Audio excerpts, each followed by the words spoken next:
मौला कायनात फरमात किसी ने पूछा मौला से मौला मैं ज्यादा से ज्यादा कितना इल्म हासिल करूं। तो आपने कहा हम्म। कम से कम इतना कि तुझे अपनी जहालत का एहसास हो जाए।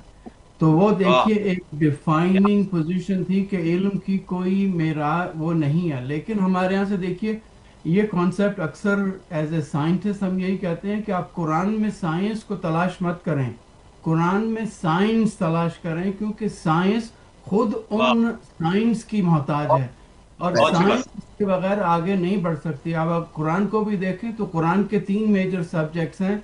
एक तो है वो यानी नेचर है। नेचर में आपकी तमाम चीज़ें आ जाती हैं कायनात की, जिसको अल्लाह ने कहा हमने मुसख्खर किया है। साइंस भी उसी चीज़ में है। और जो दीन है वो भी, कुरान भी वो सच की तलाश में है, कहता है कि सच्चों को तलाश करो और सच्चों के साथ हो जाओ। इसी तरह से साइंस भी जो है वो सच की तलाश में है।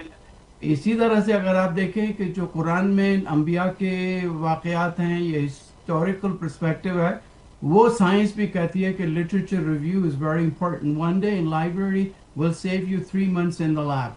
ये हम अपने स्टूडेंट्स को भी बताते हैं। तो लेकिन देखिए हमें अगर कुरान को देखें, अक़वाल मासूमीन में देखें, तो उन्होंने हमें हाइपोथेसिस दिए हैं।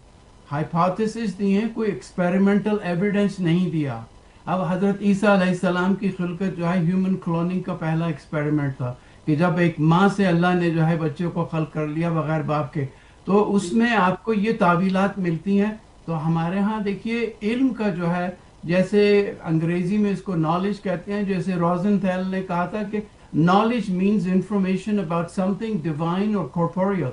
लेकिन देखिए इल्म जो है ये एक ऑल एम्ब्रेसिंग टर्म है, जो थ्योरी को भी कवर करती है, एजुकेशन को भी कवर करती है, एक्शन को भी कर